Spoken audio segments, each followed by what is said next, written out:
सबसे पहला नियम एकादशी व्रत का सबसे पहला नियम है कि आप जिस दिन व्रत करो उसके एक दिन पहले भक्ति का संचार इस हृदय में कर लो।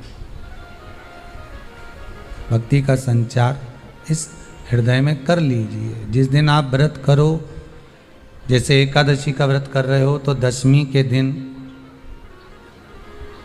शाम का समय जब आवे, रात्रि जब होने लगे, शाम का समय आवे और रात्रि का आप जब भोजन ग्रहण करो तो उस भोजन में कोई ऐसा पदार्थ ग्रहण मत करिए जिस पदार्थ के कारण आपकी एकादशी बिगड़ जाए।